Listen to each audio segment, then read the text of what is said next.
ஐய, எதுக்கு தேவையில்லாம போட்டு குழப்பிக்கிற? இதுக்கு தான் இந்த கிரைம் நாவல் ஸ்டோரி எழுதுற பசங்க எல்லாம் லவ் பண்ணக்கூடாதுங்கிறது. பி சீரியஸ் ஆத்தி. அப்பா எதுக்கு இந்த பெயிண்டிங்ஸ்லாம் மறைச்சு வைக்கணும்? இதுக்கெல்லாம் எதுக்குடா டென்ஷன் ஆறு? இப்போ லிசன், என்னோட ப்ரொஃபசர் சொல்லியிருக்காரு, எல்லா பெயிண்டர்ஸும் தன்னோட பெயிண்டிங்கை வரையும் போது ஒவ்வொரு மைண்ட் செட்ல வரைகிறாங்க. கொஞ்ச நாள் கழிச்சு அந்த பெயிண்டிங்கை பார்க்கும்போது அவங்க வரைஞ்சப்போ அவங்களுக்கு இருந்த மைண்ட் செட் ஞாபகம் வரதை வச்சுதான் இந்த மாதிரி ஹால்ல மாட்டி வைக்கிறதும் இல்ல ஸ்டோர் ரூம்ல ஒளிச்சு வைக்கிறதும். இது எல்லாமே அவரோட மைண்ட் செட் ஜபன். அங்க இருக்கிற எல்லா பெயிண்டிங்ல இது ஒரு விஷயம் இருக்கு. அந்த பெயிண்டிங் பார்த்ததுல இருந்து எனக்கு என்னமோ ரொம்ப பயமா இருக்கு.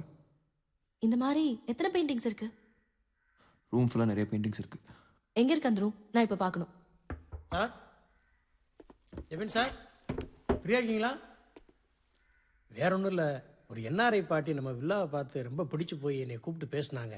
சரின்னு சொன்னீங்கன்னா உடனடியாக கூப்பிட்டு வந்துடுவேன் சார்.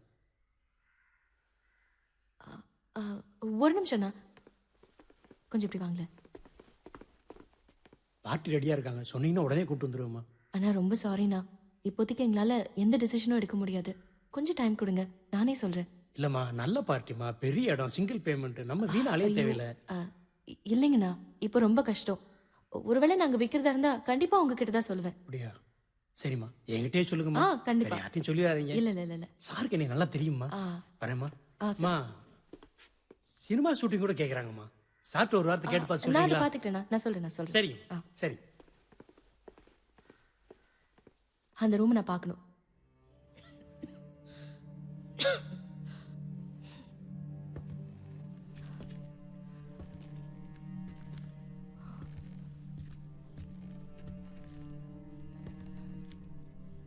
மொத்தமா பெயிண்டிங்ஸ் இவ்வளவுதானா? ஆமா. ஏ, see this? யாராச்சும் கார் ஆக்சிடென்ட்ல? எங்க அம்மா கார் ஆக்சிடென்ட்ல தான் இருந்தாங்க. ஓ சாரி. ஆக்சிடென்ட் ஆனதுக்கு அப்புறம் வரைஞ்சிருக்கலாம்ல. பெயிண்டிங் வரைஞ்சது 1983ல. எங்க அம்மா இறந்தது 1985ல. ஓகே. இது என்னது? யாரோ ஹாஸ்பிட்டல்ல? தெரியல. ஏய், இது பாரு, யாரோ அவார்ட் வாங்குற மாதிரி இல்ல? நீ ஏதாவது அவார்ட் வாங்கியிருக்கியா? இல்ல. நல்லா யோசிச்சு பாரு, சின்ன வயசுல ஏதாவது அவார்ட் வாங்கியிருக்கியா? இல்ல. Let's drop this here. இத பத்தி திங்க் பண்ணி பயப்படுறது டைம் வேஸ்ட்.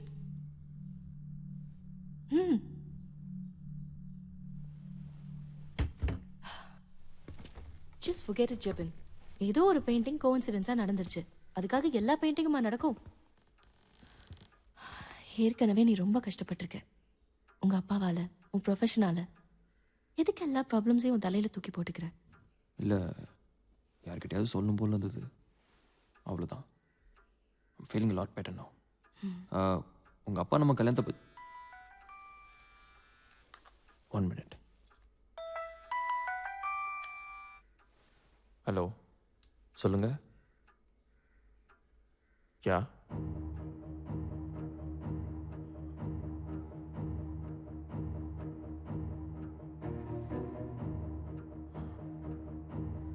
த பிளாக்பேர்ட் லிட்ரரி சர்க்கிள் வழங்கும் இந்த ஆண்டிற்கான சிறப்பு ஜூரி அவார்டை மேபி மேபி நாட் என்ற புத்தகத்திற்காக மிஸ்டர் ஜெபின் எம் ஜோஸ் பெறுகிறார். இந்த புத்தகத்தின் பல்லாயிரக்கணக்கான பிரதிகள் வெளியிட்ட 3 நாட்களில் விற்று தீர்ந்து விட்டன என்பது எதிர்பார்க்காத விஷயம். இது மிஸ்டர் ஜெபினின் முதல் புத்தகம் என்பது குறிப்பிடத்தக்கது.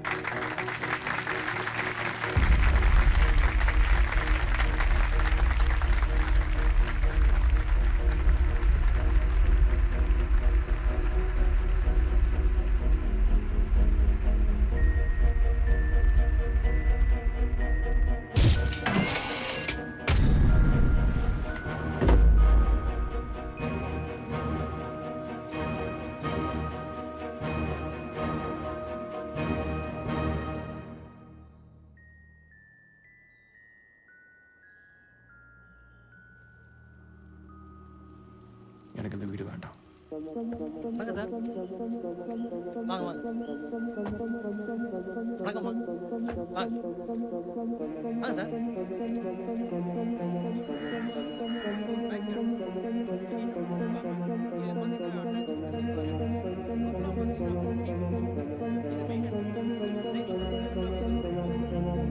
கீழே இருக்க ரூம்ஸ்லாம் காமிச்சிட்டு மேலே போய் காமிச்சிட்டு வாங்க.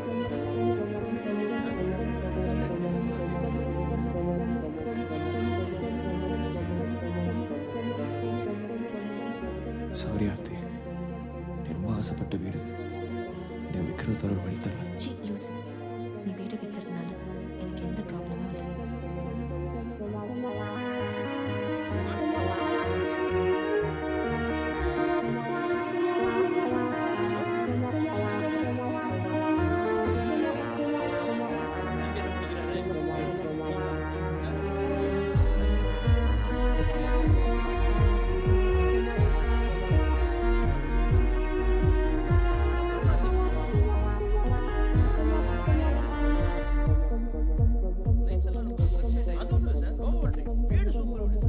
நீங்க சொன்ன அமௌண்ட் இடமே வாங்க முடியாது சார். பில்டிங்கோட தரோம் சார். இவ்வளவு கம்மியெல்லாம் பண்ண முடியாது சார். நீங்க பாஸ் சொல்லுங்க. எந்த பிரச்சனையும் இல்லைங்க சார். வெள்ளிக்கிழமை வச்சுக்கலாம். Okay thanks sir. வெள்ளிக்கிழமை ரிஜிஸ்டர் வச்சுக்க சொல்லிட்டாங்க சார். சரி, நான் அதை ஆமாம் சார். 4 பாஸ்போர்ட் சைஸ் ஃபோட்டோ, அப்புறம் அட்ரஸ் ப்ரூஃபுக்கு வந்து ரேஷன் கார்டு இல்லைன்னா ஓட்டர் ஐடி, அப்புறம் பேரண்ட் டாக்குமெண்ட் முக்கியம் சார். அப்புறம் சார் டாக்குமெண்ட் ஒரிஜினல் கொடுங்க சார். அப்புறம் வேற தேவைப்பட்டால் நான் உங்களுக்கு ஃபோன் பண்ணி சொல்கிறேன் சார். சார் மழை வர்ற மாதிரி இருக்கு, நான் கிளம்புறேன் சார். சார் நான்லாம் கேட்ட வந்துட்டேன் சார். வீட்டுக்கு சார்.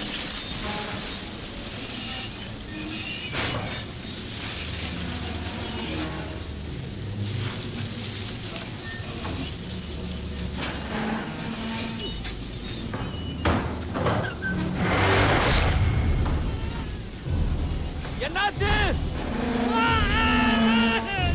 வெங்கடேஷ்? என்னாச்சு வெங்கடேஷ்? எப்படி ஹாஸ்பிட்டல் போயிடலாம். கொஞ்சம் பொறுத்து வெங்கடேஷ்.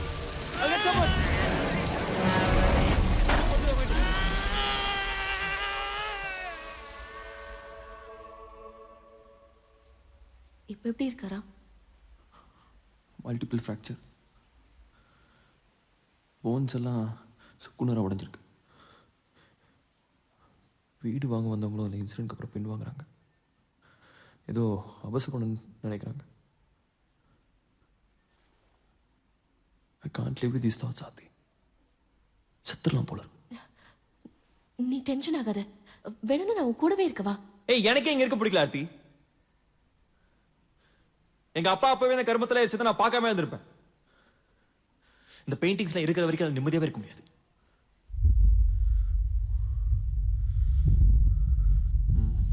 எல்லாத்தையும் இப்பவே எரிச்சிடுறேன். ஜெபன் ப்ளீஸ், நான் சொல்றத கேளு.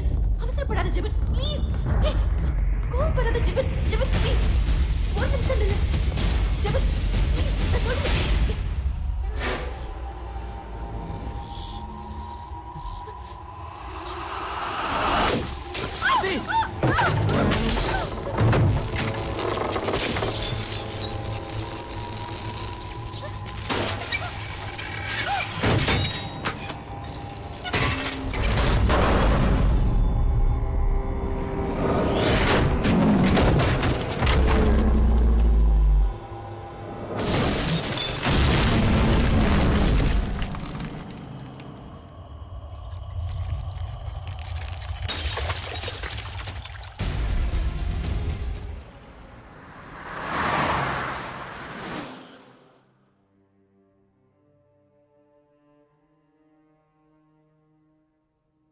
மொபைல் எதுக்கு சுவிட்ச் ஆஃப் பண்ணி வச்சிருக்க? ஆர்த்தி எனக்கு கால் பண்ணிட்டே இருக்கா. நீ இங்கே தான் வரேன்னாச்சு, அவகிட்ட சொல்லிட்டு வந்திருக்கலாம்ல. ஃபோன் அட்டன் பண்ணியா? என்ன சொன்னா? இல்லை, நான் எடுக்கல. என்னடா ஆச்சு? ஒரு 2 பேத்துக்குள்ள ஏதாவது சண்டையா? ஆர்த்தி தான் கால் பண்ணிருக்கா. ஒழுங்கா நீயே பேசு. பேசுடா. இல்லடா, நீ ஏதா பேச மாலி ப்ளீஸ். நான் என்னடா பேசுறது? வேலையா போச்சு. ஹலோ. சொல்லு ஆர்த்தி. இல்லை, இங்கே தான் இருக்கான். ஒன்றும் டென்ஷன் ஆகாத. மொபைல் சார்ஜ் இல்லைன்னு சுவிச் ஆஃப் ஆகிடுச்சான். I take care of. நீ கவலைப்படாமல் போய் குட் நைட். பைத்தியக்கார மாதிரி பேசாதடா. அந்த பெயிண்டிங்ஸ் இருக்கிறது எல்லாமே நடக்கட்டும். அதுக்காக அந்த பெயிண்டிங்ஸ் இருக்கிறதால நீ தான் எப்பரா கன்ஃபார்ம் பண்ண? விஷயம் தெரியாம பேசாத பிரதாப். ஐயோ, அந்த வீட்டு பக்கமே போலன்னு வையேன், இதெல்லாம் எப்பரா நடக்கும்? எங்க அப்பாவும் அதான் நினைச்சிருக்காரு. அந்த வீடு இருந்த விஷயத்தை மறைச்சிருக்காரு. ஆனா அந்த வீடு நாங்க வர வச்சது. அந்த பெயிண்டிங்ஸ்ல இருந்த மாதிரி நான் ரைட்டர் ஆன, அவார்ட் கிடைச்சது, எல்லாமே நடந்துட்டு வருது. இதெல்லாம் என்ன கோஇன்சிடென்ஸா? அந்த புரோக்கருக்கு ஆக்சிடென்ட் ஆனதுக்கு அப்புறம் தான் எனக்கு பயம் அதிகமாச்சு. லாயர் கிட்ட கேட்டப்போ he said அப்பா அந்த வீட்டை இடிக்கிற அளவுக்கு போயிருக்காரு. அந்த அளவுக்கு ட்ரபிள் தந்திருக்கு. ஆனா அந்த வீடு அவரால ஒண்ணுமே பண்ண முடியல. நடக்கிறதெல்லாம் பார்க்கும்போது இதெல்லாம் கோஇன்சிடென்ஸ் நினைச்சது நம்ம தப்பு தான். எனக்கு என்னமோ அந்த பெயிண்டிங்ஸை விட அந்த வீட்டில் தான் ஏதோ தப்பு இருக்குமோன்னு தோணுது. உங்க அப்பாவுக்கு விரோதிகன்னு யாராவது இருந்திருக்காங்களா? விரோதிகளாம் யாரும் இல்லை. ஏன்? நான் என்ன நினைக்கிறேன்னா, இது அவங்களோட வேலையா கூட இருக்கலாம்.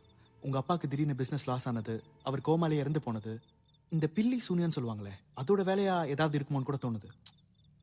அந்த பில்டிங் கிட்ட போனல, அங்க ஏதாவது தகுடு இல்ல வித்தியாசமான பொருள் ஏதாவது பாத்தியா? ஏண்டா சயின்ஸ் பேசுறவன் நீ என்ன பில்லி சொல்லணும்னு? ஐயோ ஜெபின், இதுக்கு பின்னாடி ஒரு மிகப்பெரிய சயின்ஸ் இருக்கு. ஓகே, இதுக்கு முன்னாடி அந்த வீட்ல யார் இருந்தாங்கன்னு உனக்கு தெரியுமா? இல்ல, தெரியல. ஓகே, அப்போ இதுக்கு முன்னாடி அந்த வீட்ல யார் இருந்தாங்கன்னு நம்ம கண்டுபிடிக்கணும். அவங்களுக்கும் இந்த மாதிரி வியர்டா ஏதாவது நடந்திருக்குன்னு நமக்கு தெரிஞ்சதுன்னா நமக்கு இதை கண்டுபிடிக்கிறதுக்கு ஒரு மிகப்பெரிய சோர்ஸ் கிடைக்கும்.